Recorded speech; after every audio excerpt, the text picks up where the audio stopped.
안녕하세요. 네.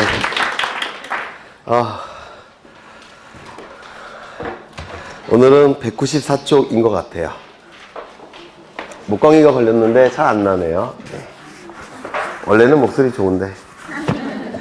194쪽 맞죠? 네. 지난 시간에 한 거 잠시 확인할 건데요.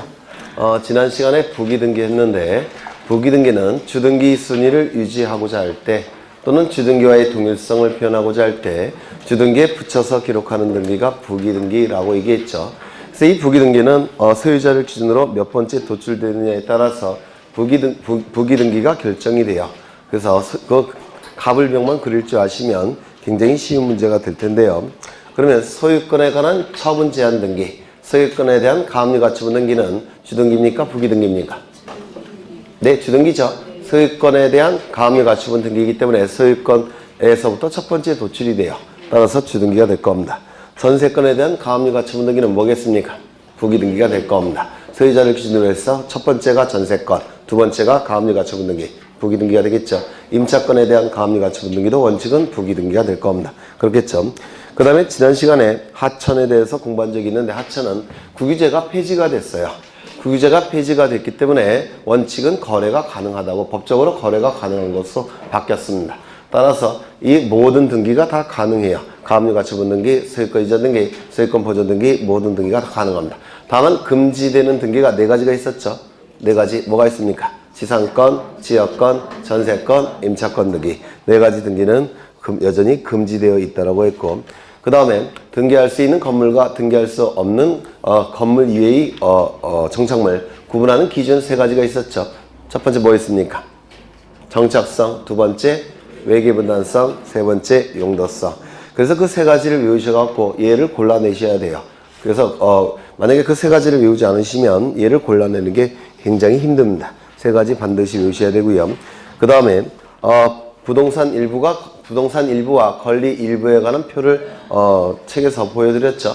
첫 번째, 부동산 일부에 대한, 부동산 자체 일부에 대한 소유권에 관한 등기, 저당권에 관한 등기, 처분 제한 등기는 가능합니까? 불가능합니까? 불가능하다고 했죠. 다만 그 일부에 대한 용익물권 등기, 용익채권 등기인 임차권 등기는 가능합니까? 가능하다고 했죠. 두 번째, 지분에 대해서 소유권 등기, 저당권 등기, 처분 제한 등기는 가능합니까? 지분에 대해서. 그건 가능하다고 했죠. 다만 지분에 대해서 용익적 권리의 등기는 허용되지 않는다라고 말씀을 드렸고, 그 다음에 권리 추정력을 지난 시간에 아주 상세하게 보셨어요. 권리 추정력. 권리 추정력은 등기는 첫 번째 공동 신청에 의해서 이루어지고, 두 번째 뭐가 있습니까? 국가 공무원에 의해서 실행이 되고, 세 번째, 등기법이 정하는 절차에 따라서 등기가 실행이 됐고, 네 번째, 또 다른 공시 방법인 점유의 추정력이 인정이 되기 때문에 등기의 추정력도 인정될 수밖에 없다고 했죠.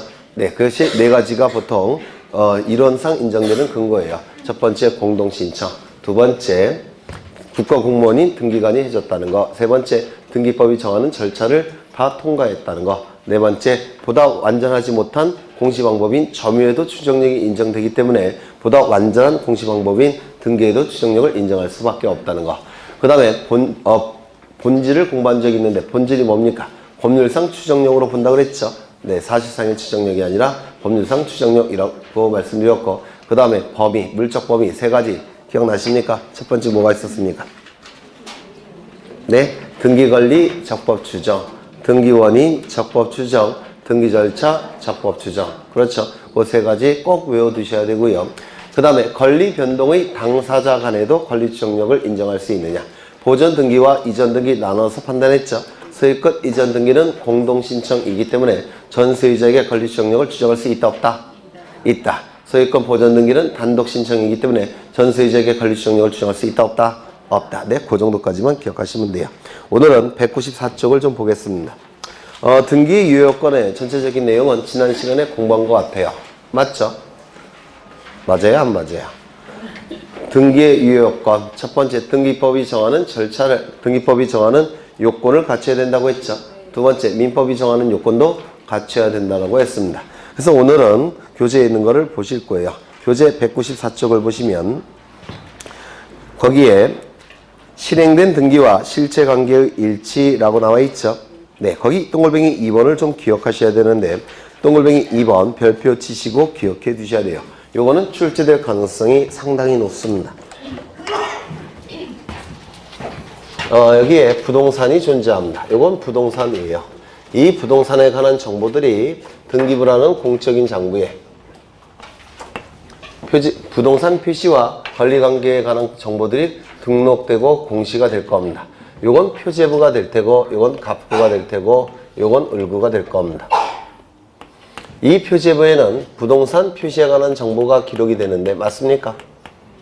그렇죠. 부동산 표시에 관한 정보는 뭐가 있죠? 건물일 때는 뭐가 있죠? 소재, 그 다음에 대지 지번, 건물의 종류, 건물의 구조, 건물의 면적이 될 겁니다.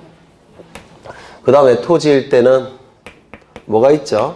소재, 지번, 지목, 면적이 될 겁니다. 이건 부동산 자체가 되겠죠. 이건 부동산 자체가 되니까 건물일 수도 있고 토지일 수도 있을 겁니다. 그렇겠죠. 그러면 이 부동산에 관한 내용이 부동산 표시사항으로서 여기에 기록이 될 겁니다. 맞습니까? 그렇겠죠. 그러면 이 부동산 표시사항이 이 부동산에 대해서 정확하게 기록을 해야 되는데 이때 토지의 경우에는 이 부분만큼은 정확하게 기록을 해야 됩니다. 요거는 다소 잘못 기록된다고 하더라도 이 소재와 지번만큼은 반드시 정확하게 기록을 해야 돼요.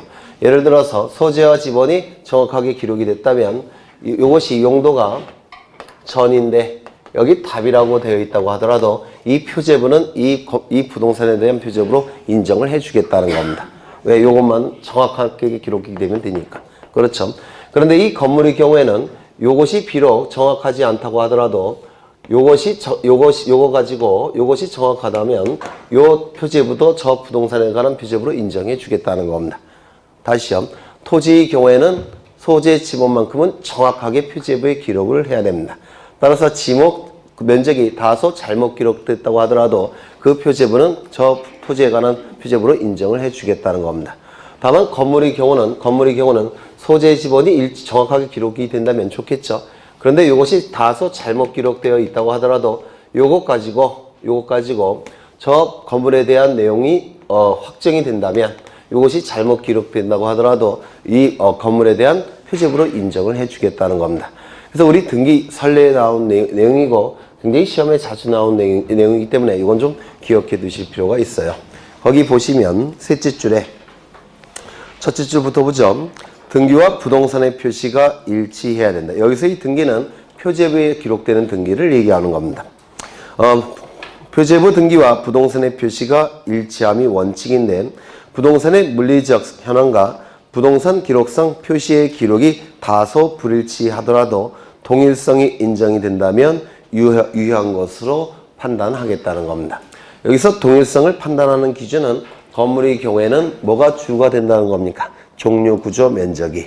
맞습니까? 토지의 경우에는 뭐가 주가 된다는 겁니까? 소재, 지번이. 네, 그 문구를 좀 기억해 두시라는 겁니다. 그래서 동일성이 인정이 된다면 유효한 것으로 본다. 요거 밑줄 치시고요. 그 다음에 부동산 표시의 동일성 판단은 원칙적으로 소재, 지번을 기준으로 한다. 원칙은 소재, 지번이 기준이 돼요. 따라서 토지만큼은 이 원칙을 반드시 지켜야 됩니다. 토지만큼은 소재, 지번은 정확하게 표기가 돼야 돼요. 건물에 있어서도 소재, 지번이 동일성 판단의 기준이 되지만 소재, 지번이 동일성 판단의 원칙이니까 원칙은 소재, 지번을 기준으로 하니까 원칙은 동일성 판단의 기준이 되겠지만 동일 대지 위에 동일성 요건을 완화하여 소재, 지번이 설령 다를지라도 건물의 구조, 종류, 면적, 동일 대지 위에 다른 건물이 있는지 여부, 기타 등등을 종합하여 동일성 여부를 판단해야 된다. 그래서 이 문구를 좀 기억해 두실 필요가 있어요. 이거는 출제될 여지가 있다라고 보여집니다. 그 다음에 194쪽에 거기 실체적 유효권의 완화 동글뱅이 1번 등기와 실제 관계에 있어 그 변동 또는 가정이 다른 경우라고 되어 있는데 이건 뭘 얘기를 하느냐면 실제와 다른 원인에 의한 등기라고 불러요. 실제와 다른 원인에 의한 등기.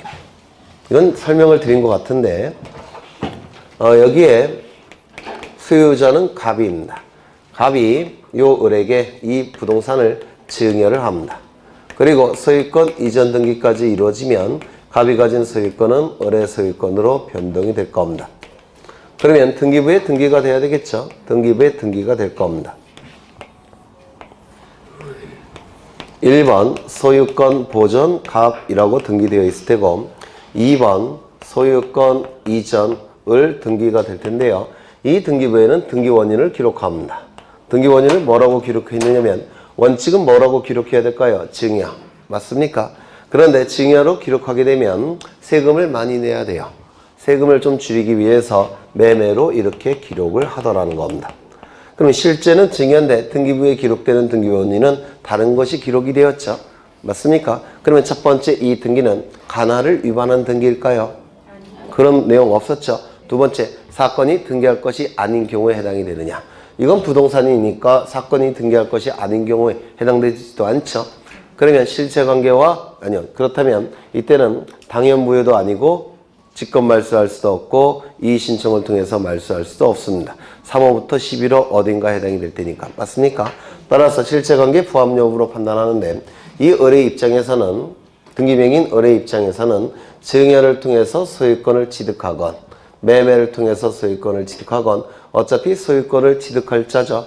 소유권 취득할 자 명의로 소유권 등기가 된 겁니다. 따라서 이 등기는 유효하다라고 평가를 합니다.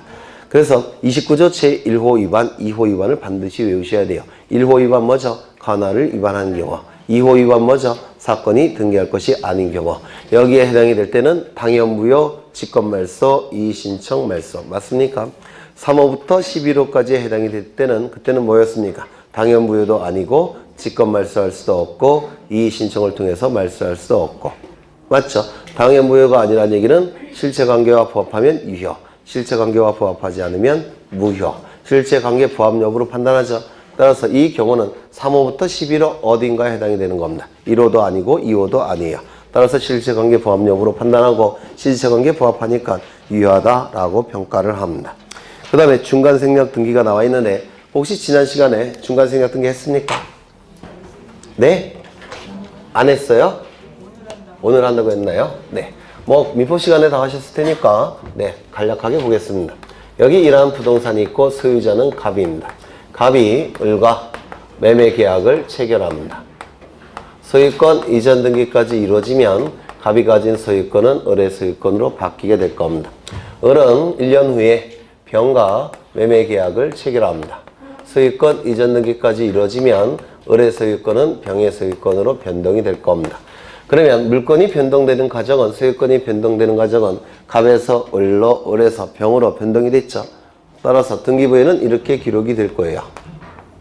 등기부는 권리 변동 과정을 정확하게 기록이 돼야 됩니다.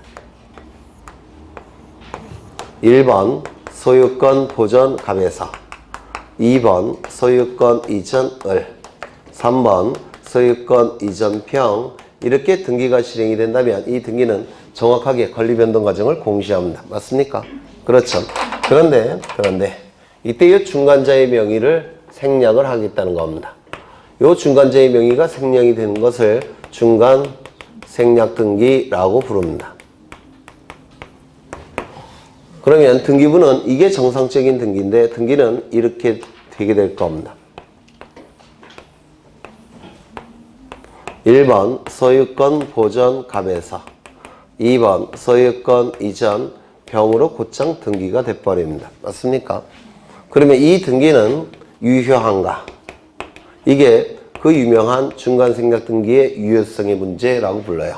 중간생략 등기는 테마가 세 가지가 있어요. 쟁점이. 첫 번째, 중간생략 등기의 유효성의 문제. 두 번째, 중간생략 등기 청구권의 문제. 세 번째, 3자 간의 합의가 이루어진 후 최초 매도인과 중간 매수인 사이에 대금의 인상이 있을 때, 이때 중간생략 등기 청구에 대해서 이를 거절할 수 있는지의 문제. 이렇게 세 가지 테마가 있는데요. 첫 번째, 두 번째가 우리 등기법에서 출제되는 거예요. 그 중에서 하나가 요거입니다. 중간생략 등기 유효성의 문제.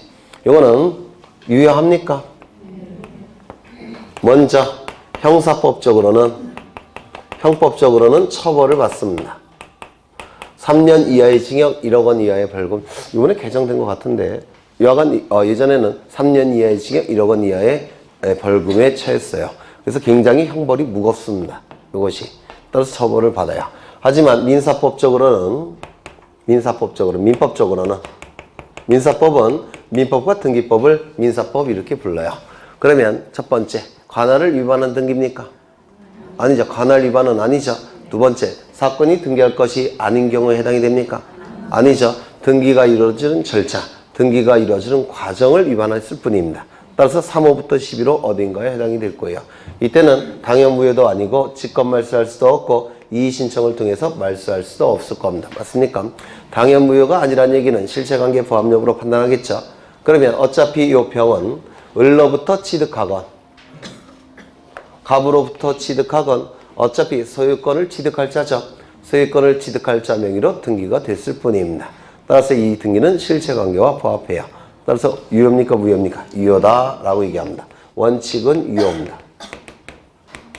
그렇다면 형사법적으로는 처벌을 받는데 민사법적으로 유효하다면 이 처벌 규정은 단속 규정입니까? 효력 규정입니까? 단속 규정이 될 수밖에 없습니다. 민법에서 하셨을 거예요. 그렇겠죠? 민법에서 자주 출제가 되는 내용이고 당연히 우리 등기법에서 출제될 여지가 있습니다. 그런데 예외가 있죠. 이 예외가 시험에 잘 나오는데 예외는 뭡니까? 맞습니다. 토지거래 허가구역 내라고 한다면 토지거래 허가구역 내라고 한다면 이때는 효력을 인정할 수 없습니다. 무효다라고 얘기합니다. 이유는 토지거래 허가구역에서는 허가정보를 이때도 첨부해야 되고 이때도 첨부를 해야 됩니다. 두 개가 첨부가 돼야 돼요. 두 장이 첨부가 돼야 됩니다. 근데 중간생 같은 경우는 몇 장이 첨부됐습니까? 하나만. 두 개가 첨부가 돼야지만 유효한 등기가 되는데 하나만 첨부가 됐기 때문에 이때 효력을 인정할 수 없다라고 얘기합니다. 그래서 뭐 다 아시는 거니까 이게 첫 번째 중간생각 등기의 유효성의 문제라고 얘기합니다. 두 번째. 여기에 이러한 부동산이 있고 소유자가 갑입니다. 갑이 을과 매매계약을 체결합니다. 이 매매계약이 체결되면 갑에게는 소유권 이전 등기 의무가 발생하죠. 그리고 대금 맞나? 맞아요? 네, 대금 지급 채권이 발생을 할 겁니다. 을은 소유권 이전 등기 청구권이 발생하겠죠. 그리고 대금 지급 채무가 발생을 할 겁니다. 이 의무는 누구에 대한 의무일까요? 을. 이 권리는요? 을. 그 다음에 이것은 갑. 이것도 갑이 될 겁니다. 그래서 이 채권 채무는 당사자에게 발생하는 겁니다. 당사자에게. 그 다음에 이 을은 1년 후에 병과 매매 계약을 체결합니다. 그러면 을은 소유권 이전 등기 의무가 발생할 테고 그리고 대금 지급 채권이 발생을 할 겁니다. 이 병은 소유권 이전 등기 청구권이 발생할 테고 대금 지급 채무가 발생을 할 겁니다. 맞나? 맞죠? 이렇게 발생을 할 겁니다. 이 의무는 누구에 대한 의무인가요? 병이죠, 당연히. 왜? 매매계약의 당사자에게 채권 채무가 발생하는 거니까. 그 다음에 이것도 병에 대한 채권일 테고 이건요, 을에 대한 청구권, 이것도 을에 대한 채무가 될 겁니다. 맞습니까? 이때 이 병은 요 갑에게 곧장 소유권 이전 등기를 청구할 수 있느냐, 이게 문제가 되더라는 겁니다. 이를 중간생략 등기 청구권의 문제다라고 얘기합니다. 이 청구권을 행사할 수 있느냐, 이게 중간생략 등기 청구권의 문제로서 두 번째 쟁점이에요. 뭐 답은 이미 써드렸죠. 답은 이미 써드렸습니다. 원칙적으로 중간생략 등기 청구권이 있습니까 없습니까? 네? 이 병이 가지고 있는 이 소유권 이전 등기 청구권은 누구에 대한 청구권이에요? 을에 대한 청구권이지 갑에 대한 청구권이 아닙니다. 따라서 을은 갑에 대한 등기 청구권이 없어요. 그렇죠? 따라서 원칙적으로는 중간생략 등기 청구권을 인정할 수 없습니다. 인정할 수 없다고 한다면 어떻게 할 수밖에 없습니까? 을은 갑에 대해 등기 청구권이 있고 병은 을에 대해 등기 청구권이 있죠. 맞습니까? 채무자의 제3채무자에 대한 요 채권을 채권자가 대신 행사할 수 있죠. 민법에서 하셨을 거예요. 이걸 뭐라고 얘기합니까? 채권자 대의권 행사를 통해서 누구 명의로 등기 명의를 돌려놓습니까? 을의 명의로. 을의 명의로 돌려놓은 다음에 을은 병에 대해 등기 청구권이 있죠. 이 청구권을 행사해서 병의 명의로 이전 등기를 하면 될 겁니다. 그렇겠죠. 두 번째, 다만 예외적으로 삼자 간의 합의가 있다면, 삼자 간의 합의가 있다고 한다면 이 중간생략 등기 청구권 행사할 수 있습니까? 있다라고 얘기를 합니다. 왜냐하면 이 삼자 간의 합의를 통해서 이 청구권이 누구에 대한 청구권으로 바뀌는 겁니까? 병에 맞나? 아니죠. 이때는 삼자 간의 합의에 대해서 요 청구권 여기네요. 요 청구권이 삼자 간의 합의를 통해서 갑에 대한 청구권으로 바뀌는 겁니다. 삼자 간의 합의를 통해서. 그래서 삼자 간의 합의가 있다고 한다면 이때는 중간생략 등기를 청구할 수 있다라고 얘기를 합니다. 요 삼자 간의 합의는 일시적으로 해도 되고 순차적으로 해도 상관없다 이렇게 민법에서 하셨습니까? 그렇죠. 삼자 간의 합의는 갑을 병이 반드시 셋이 모여서 하는 겁니까? 아니죠. 갑과 을 합의하고 을과 병 합의하면 되죠. 네. 하지만 판례는 잘 인정을 해주지 않습니다. 이 합의를. 네.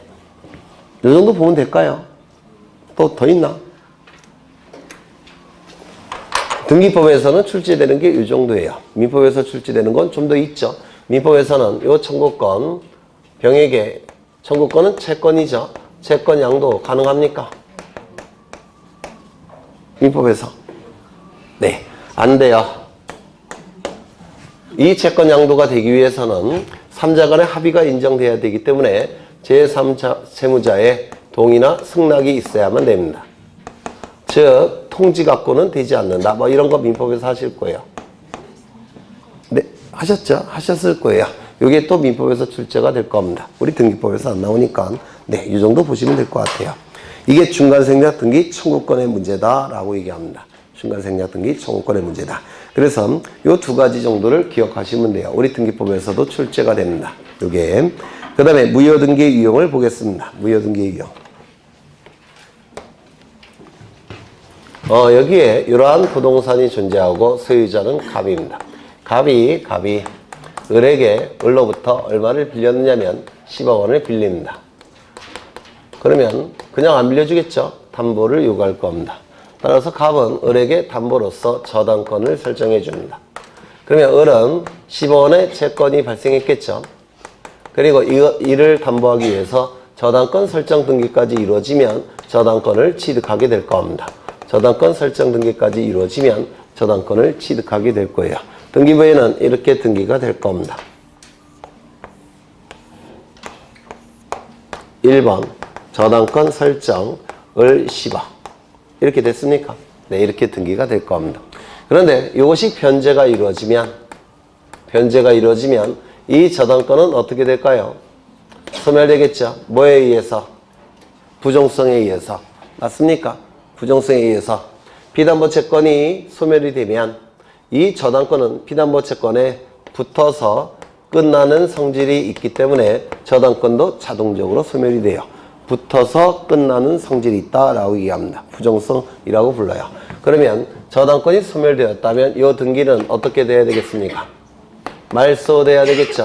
맞습니까? 그런데 말소하지 않고 내버려둔 상태입니다. 따라서 이 등기는 등기부상 존재해요. 이건 적법하게 존재하는 겁니까? 부적법하게 존재하는 겁니까? 부적법하게 존재하는 거죠. 을은 저당권이 있습니까? 없습니까? 없어요. 이때 1년 후에 1년이 경과된 후에 요 갑은 을로부터 다시 돈을 빌립니다. 얼마를 빌렸느냐? 10억 원을 빌립니다. 그러면 또 담보를 요구해야 되겠죠. 그러면 저당권 설정 계약 체결할 테고 저당권 설정 계약을 체결할 테고 저당권 설정 등기까지 발생을 해야지만 저당권 취득하겠죠. 그런데 여기서 등기를 따로 하는 것이 아니라 요 말소되지 않은 요 등기를 요쪽으로 갖다가 쓰겠다는 겁니다. 이를 무효등기의 유형 이렇게 얘기를 해요. 그렇죠. 무효등기의 유형. 그러면 여기에 별도로 말소 등기한 다음에 새롭게 저당권 설정 등기를 할 필요가 있냐? 없다라고 얘기할 겁니다. 그러면 이 등기는 첫 번째, 관할을 위반한 등기입니까? 아니죠. 사건이 등기할 것이 아닌 경우에 해당됩니까? 아닐 겁니다. 3호부터 11호 어딘가 해당이 될 거예요. 당연무효 아니고 직권 말소할 수 없고 이의신청을 통해서 말소할 수 없을 겁니다. 따라서 이 등기는 어떻게 됩니까? 이 등기는 어떻게 되는 겁니까? 네, 부적법하게 존재했다가 이제 적법하게 존재하는 겁니다. 이게 무효등기 유형인데 미분에서 하셨죠? 네? 네, 하실 거예요. 이걸 무효등기 유형이라고 하는데 이때 유형이 될 때는 순위까지도 같이 유형이 됩니다. 순위까지 같이 유형될 수밖에 없어요. 그렇겠죠? 그런데 원칙은 이 무효등기 유형은 어떻다고요? 유효하다라고 평가할 겁니다. 그런데 문제가 뭐냐면 여기에 A가 전세권자로 존재하다라는 겁니다. 그럼 이때도 유형을 할 수 있습니까? 없겠죠? 왜냐면 전세권자가 존재한다면 이 을은 A보다 후순위 저당권을 취득해야 되죠. 그런데 만약에 이것이 유형이 돼버리면 순위가 유형이 되니까 선순위가 돼버려요. 따라서 이때는 유형을 허용하지 않을 겁니다. 맞습니까? 따라서 이 A를 뭐라고 부르냐면 등기상 이해관계인이라고 부르는데 이 등기상 이해관계인이 없을 때만 유형이 허용이 될 겁니다. 맞습니까? 네, 다시요. 무효등기 유형은 원칙적으로 등기상 이해관계인이 없을 때만 유형이 허용이 될 겁니다. 꼭 기억해 두셔야 돼요. 맞습니까? 그렇죠. 그러면 이건 어떨까요? 우리 등기법에서는 요 정도면 요 정도까지 출제가 될 텐데요. 민법은 조금 더 들어갈 거예요. 어떻게 들어가냐면 이렇게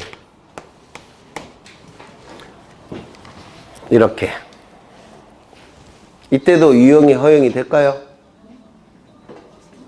다시요. 갑은 을로부터 10억 원을 빌렸습니다.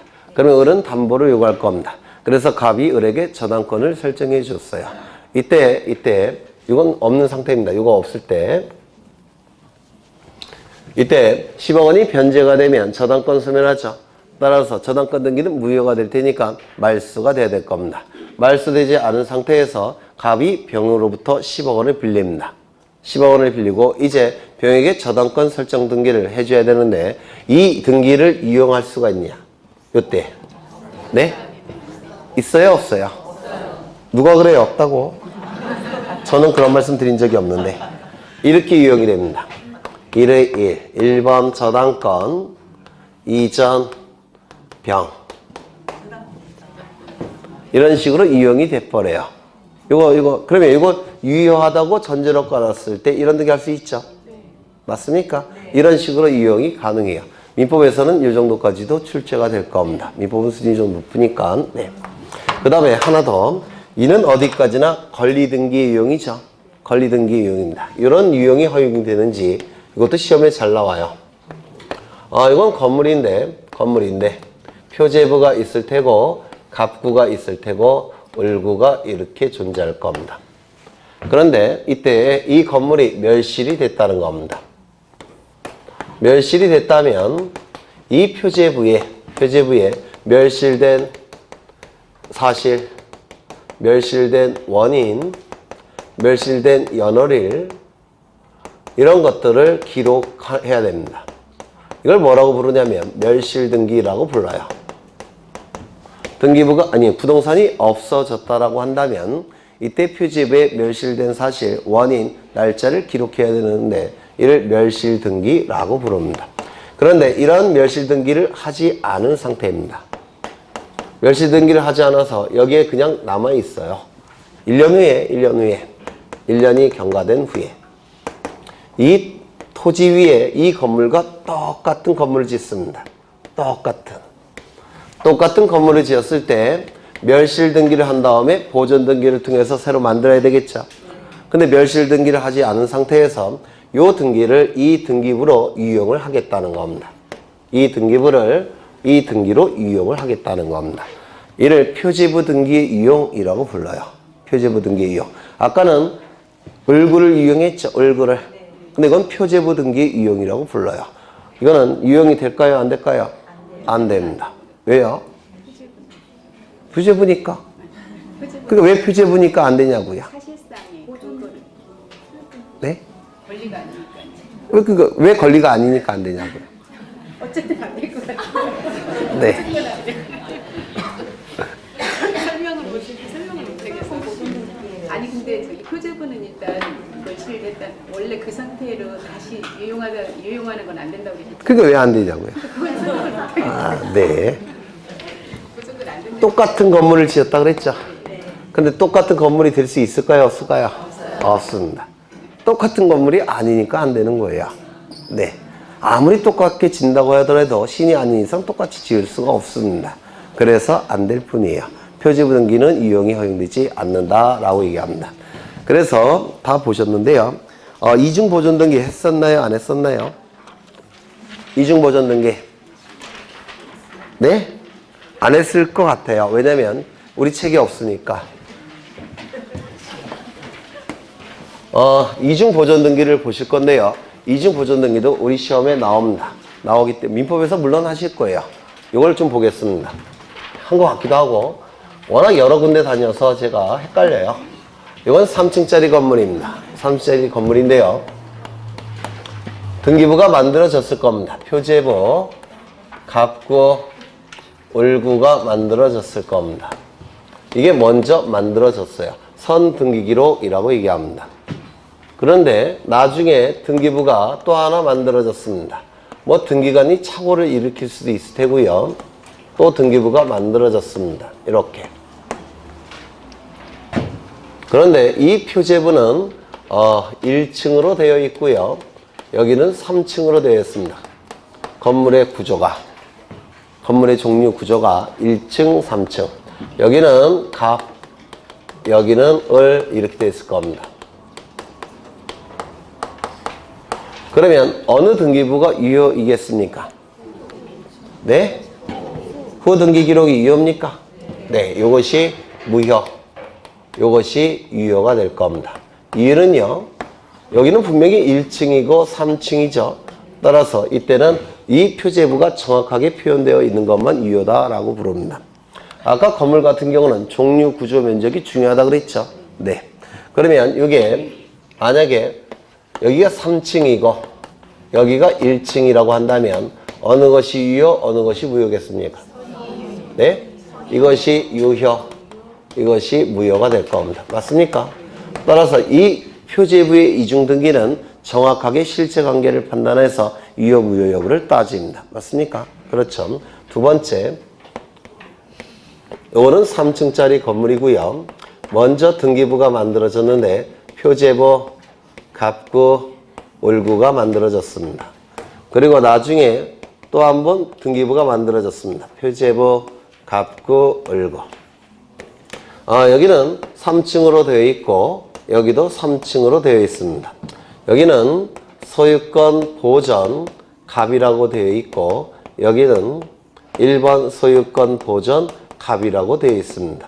여기는 1번 저당권 설정 을이라고 되어 있고 여기는 1번 전세권 설정 병이라고 되어 있습니다. 어느 등기부가 유효입니까? 이것이 유효입니까? 유효. 이것이 무효. 맞아요? 그러면 이 병은 전세권을 취득합니까? 못합니까? 네? 전세권을 현재 취득했습니까? 못합니까? 무효인 등기 기록에 기록되어 있죠? 등기 효력을 인정할 수 있습니까? 없습니다. 병은 전세권을 취득할 수가 없어요. 왜? 무효인 등기 기록에 기록되어 있기 때문에 그렇습니다. 병이 전세권을 취득하기 위해서는 어떻게 하면 됩니까? 여기에 2번 전세권 설정 병 이렇게 기록이 돼야지만 이 병은 전세권을 취득할 겁니다. 맞습니까? 그렇죠. 건물이 3층짜리 건물이 있고요. 그 다음에 먼저 등기부가 만들어졌습니다. 표제부, 갑구, 을구. 그 다음에 나중에 등기부가 또 만들어졌습니다. 표제부, 갑구, 을구. 여기는 3층으로 되어 있을 테고 여기도 3층으로 되어 있습니다. 여기는 1번 소유권 보전 갑. 여기는 1번 저당권 설정 을. 여기는 1번 소유권 보전 A. 여기는 전세권 설정 B 이렇게 등기가 됐습니다. 어느 것이 유효고 어느 것이 무효입니까? 이것이 유효, 이것이 무효. 그리고 끝나요? 네, 그 다음에 네, 이것이 당연 무효면, 이것이 당연 무효면, 이것이 유효. 그러면 이쪽과 이쪽은 다르죠? 다른 이유는요? 네? 여기는 보존등기 명인이 어떻습니까? 같을 때 무조건 선 등기기록 유효, 무조건 후 등기기록 무효. 이렇게 해도 상관이 없습니다. 왜냐면 요 병이 이쪽으로 옮겨지면 돼요. 그래서 이게 유효가 될 여지가 없어요. 하지만 이때는 보존등기 명인이 어떻습니까? 다릅니다. 이때는 원칙이 선 등기기록이 유효, 후 등기기록이 무효지만 이때는 B가 여기에 옮겨질 가능성이 없어요. 왜요? 여기 소유자가 A, A가 B에게 저당권을 설정했죠. 갑이 설정해 준 게 아니죠. 따라서 이게 여기에 올라갈 여지가 없기 때문에 이 B를 보호하기 위해서 이게 무효일 때는 이걸 유효화시킬 수밖에 없습니다. 이거 이해가 되실까요? 네, 이거 좀 기억해 두십니다. 그래서 이 이중보존등기는 굉장히 시험에 잘 나와요. 표제부의 이중등기와 그 다음에 갑굴구의 이중등기 둘로 나눠서 판단을 하셔야 될 겁니다. 그 정도 보시면 될 것 같아요. 시험에 나올 거 다 했고요. 그 다음에 쭉 넘어가겠습니다. 중복등기는 등기관에게 효력이 있는 등기예요. 그렇죠? 중복등기는 등기관에게만 이게 효력이 발생하기 때문에 중개사 시험에는 거의 나올 여지가 없어요. 한번 나오긴 했지만, 네. 그래서 안 할 생각이에요. 나중에 제가 불쾌해지면 할 수도 있지만 아직은. 네. 그 다음에 이제 202쪽을 보십니다. 202쪽. 202쪽을 보시면 등기소가 나와 있는데 등기소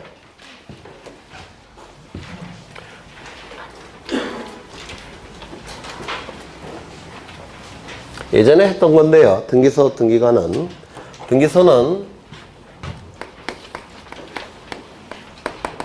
뭐를 등기소라고 했습니까? 등기 사무를 담당하는 국가기관을 등기소라고 불렀죠. 맞습니까? 네.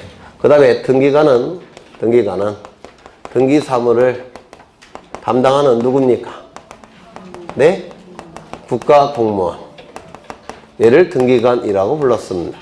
그래서 맞죠? 등기 국가기관이라고 하면 등기소, 국가공무원이라고 한다면 등기관이 될 겁니다. 이때 등기사무를 담당하는 국가기관은 셋이 있다고 했습니다. 누가 있습니까? 첫 번째, 등기소라는 명칭을 가진 국가기관. 그렇죠?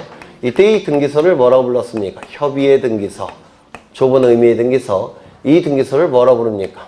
넓은 의미의 등기소, 강의의 등기소 이렇게 불렀어요. 2월 달에 했던 겁니다. 두 번째, 또 누가 있죠? 지방법원에는 등기구, 규모가 큰 지방법원은 등기구, 좀 작은 데는 등기과라는 부서가 있는데 여기서 등기사무를 담당합니다. 따라서 이러한 부서를 두고 있는 지방법원도 넓게 보면 등기소라고 불렀어요. 세 번째, 지원이라는 법원에는 규모가 큰 데는 등기과라는 부서가 있고요. 규모가 작은 데는 등기계라는 부서가 있는데 이러한 부서에서도 등기사무를 담당하니까 이 지원도 넓은 의미에서 등기소라고 불렀어요. 그렇죠? 그래서 강의 등기소 안에는 셋이 있죠. 첫 번째 협의의 등기소, 두 번째 지방법원, 세 번째 지원. 이렇게 세 가지 종류의 강의 등기소가 있다라고 얘기했습니다. 그 다음에 이 등기관은 두 가지 종류가 있다고 그랬죠. 첫 번째 당연직 등기관. 이 당연직 등기관은 누굽니까?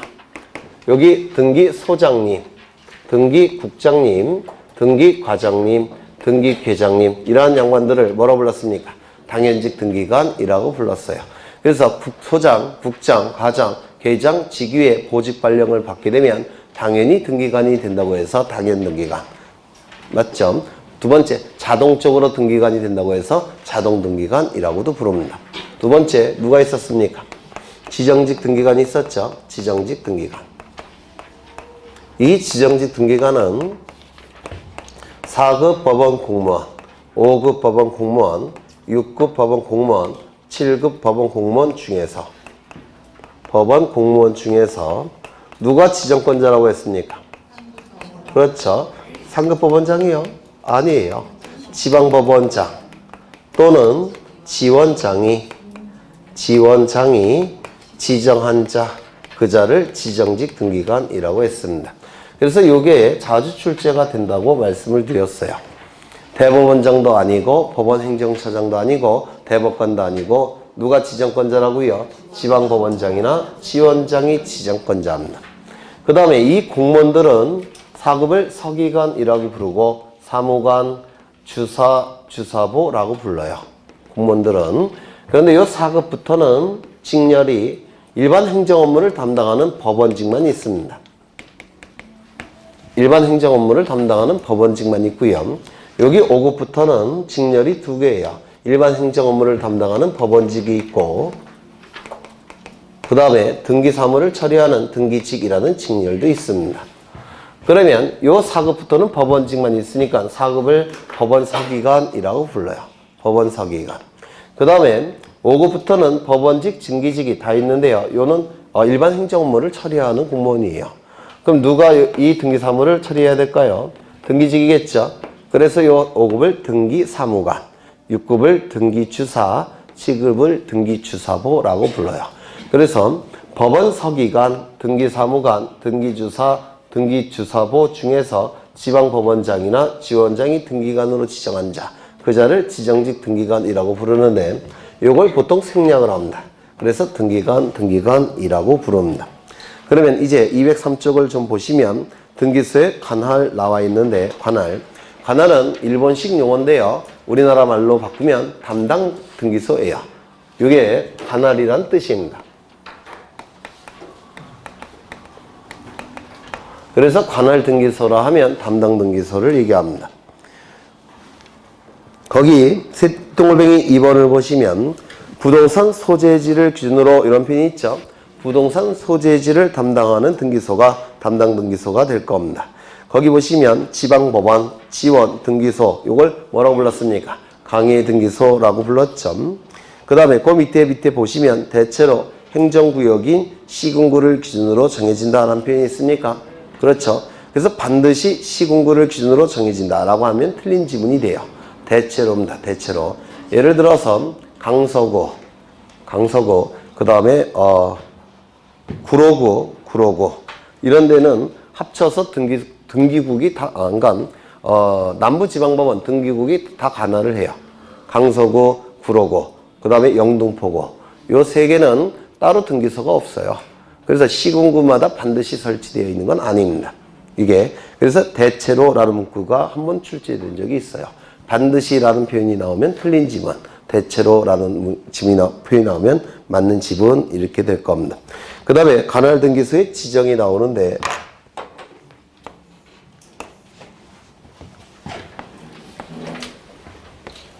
여기는 A라는 시고요. 여기는 B라는 시입니다. 그러면 시는 보통 동이 있겠죠. 4개의 동으로 구성되어 있고요. 이쪽 B라는 시도 4개의 동으로 구성되어 있습니다. 예를 든다면 그러면 이 동이라는 지역은 공간정보법에서 뭐라고 표현했습니까? 지번부여 지역. 기억나십니까? 도시지역은 동이 지번부여 지역이고 농촌지역은 리가 지번부여 지역이라고 했죠. 기억나세요? 네, 나시죠? 그러면 이 동지역을 사람이 인위적으로 선을 구획해서 이렇게 만든 하나를 뭐라고 얘기합니까? 필지. 이쪽도 사람이 인위적으로 선을 그어서 하나로 만든 것이 이게 뭡니까? 필지라고 얘기했습니다. 맞습니까? 그러면 양쪽 동에 걸쳐서 한 필지가 존재할 수 있을까요? 없을까요? 없겠죠. 그렇다면 양쪽 시에 걸쳐서 한 필지가 존재할 수 있습니까? 이것도 불가능해요. 맞아요? 안 맞아요? 맞죠? 네. 맞을 겁니다. 맞으니까 얘기했겠죠. 네. 그러면 여기에 A라는 시가 있고 B라는 시가 존재합니다.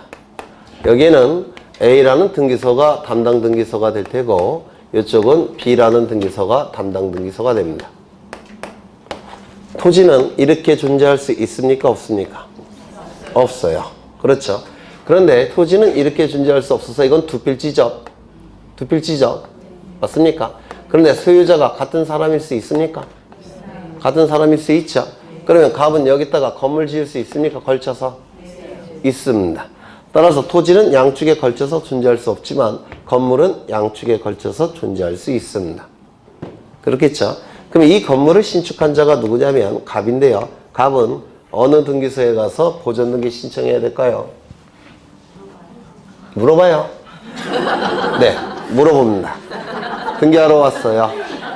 그랬더니 절로 가라고 얘기합니다. 그래서 여기로 갔습니다. 등기하러 왔어요. 절로 가. 이렇게 될 겁니다. 그렇겠죠? 그러면 누군가 지정을 해줘야 된다. 누가 지정을 해줘야 되느냐면 A 등기소도 담당하고 B 등기소도 담당하는, 즉 공통으로 담당하는 상급 법원의 장이 지정을 해줘야 됩니다. 여기서 법원은 지방법원과 고등법원, 대법원을 얘기해요. 그때 상황에 따라서 상급법원의 장이 지정을 해줘야 됩니다. 그래서 지정을 해줬습니다. 이렇게. 이를 관할의 지정이라고 불러요. 그런데 이 법원의 특성 중에 하나가 뭐냐면 소극성, 수동성입니다. 법원은 알아서 결정해 주는 경우가 없어요. 재판을 알아서 재판해 줍니까? 원고의 소제기가 있어야지만 재판해 주죠. 그래서 법원의 특징이에요. 소극성, 수동성이. 그래서 알아서 지정해 주는 경우는 절대로 없어요. 그러면 급한 요 갑이 요 공통의 상급 법원의 장에게 관할을 지정해 달라고 신청을 해야 됩니다. 관할의 지정을 신청해야 돼요. 이를 관할의 지정 이렇게 얘기를 합니다. 그런데 조심하셔야 될 게 있는데 관할의 지정 신청은 누구에게 한다고요? 공통의 상급 법원의 장에게 지정을 신청합니다. 그런데 신청서는 상급 법원의 장에게 보내는 것이 아니라 요쪽 등기소 아니면 요쪽 등기소에 신청서를 제출합니다. 이거 좀 외워두셔야 돼요. 이게 중요해요. 법무사 시험에 자주 나옵니다. 관할의 신청의 상대는 누구라고요? 공통의 상급 법원의 장. 관할의 지정 신청서는 어디에 제출한다고요? 등기소에 제출하는 겁니다. 만약에 이쪽에 제출됐다면 등기소에서는 이쪽으로 보내게 됩니다. 송부. 보낼 송자에 줄 부자를 써서 보낸다라고 얘기합니다. 그래서 이 관계를 잘 기억하셔야 돼요. 관할의 지정 신청은 누구에게? 공통의 상급 법원의 장에게. 신청서는 누구에게? 등기소에게 신청서는 제출하게 됩니다. 그러면 예를 몇 가지 들어볼까요?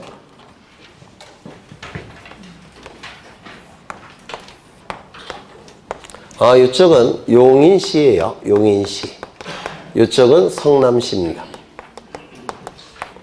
여긴 등기소가 어디냐면 어디로 할까요? 용인 등기소겠죠. 이쪽 등기소는 어디냐면 성남지원이에요. 등기소가. 성남지원에 있는 등기과가 등기사무를 처리합니다. 그래서 성남지원이 등기소예요. 담당 등기소. 토지는 이렇게 존재할 수 없다고 했죠. 그런데 건물은 이렇게 존재할 수 있습니다. 갑은 보존등기 신청해야 되는데 어디로 가야 될까요? 네? 잘 모르겠죠?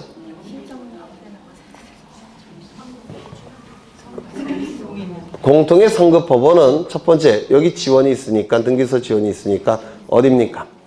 지방법원이죠.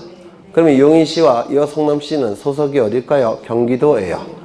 경기도는 지방법원이 두 개가 있습니다. 남쪽에 하나, 북쪽에 하나.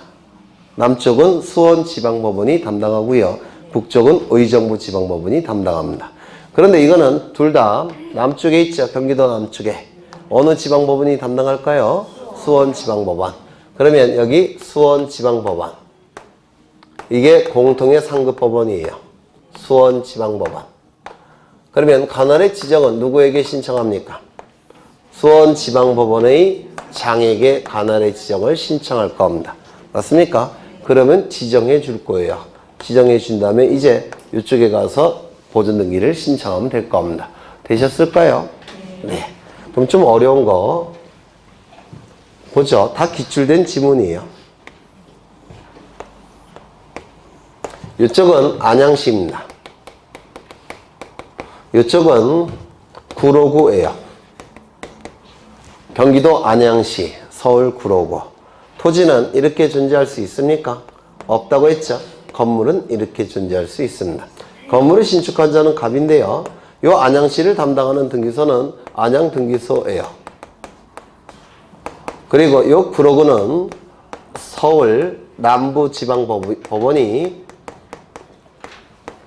서울 남부지방법원 등기국이 등기사무를 처리합니다. 서울 남부지방법원 등기국이 등기사무를 처리해요. 그러면 어디 가서 보존등기 신청해야 될까요? 공통의 상급법원 찾아내야 되겠죠. 그러면 여기에 상급 올라가면 어디겠습니까? 안양이니까. 경기도 남쪽이죠. 경기도 남쪽은 어디입니까? 수원지방법원. 그 다음에 이쪽은 서울 남부지방법원인데요. 서울에는 지방법원이 5개가 있어요. 남부지방법원, 북부지방법원, 서쪽인가? 서부지방법원, 동부지방법원. 하나는요, 중앙지방법원. 이렇게 5개의 지방법원이 있습니다. 그러면 여기는 서울 남부지방법원 등기국에서 등기사무를 처리하니까 지방법원은 어디입니까? 서울 남부지법이 지방법원이에요. 요거는 등기소로서의 남부지법. 요거는 지방법원으로서의 남부지법. 되셨죠? 공통입니까? 아닙니까? 아닙니다. 올라가겠죠? 지방법원 다음에는 어딜까요? 고등법원. 이 고등법원은 보통 남도, 북도 합쳐서 고등법원이 하나씩 있어요. 그런데 서울 고등법원만큼은 좀 규모가 커요. 그래서 서울, 경기도, 그 다음에 강원도. 여기를 다 서울 고등법원이 담당을 합니다. 그러면 경기도는 당연히 서울 고법이겠죠. 서울, 경기도, 강원도가 서울 고등법원이 담당을 해요. 그 다음에 여기도 서울 고법이겠죠. 공통입니까? 네. 공통입니다. 따라서 장에게 관할의 지정을 신청할 겁니다. 그러면 지정을 해줄 겁니다. 이게 관할의 지정이라고 불러요. 네. 여기서 끝난 줄 알죠?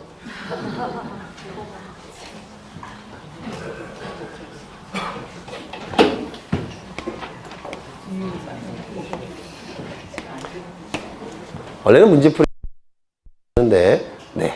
여러분 수준이 높아서 미리 해보는 겁니다. 여기는 충북에 있는 영동군입니다.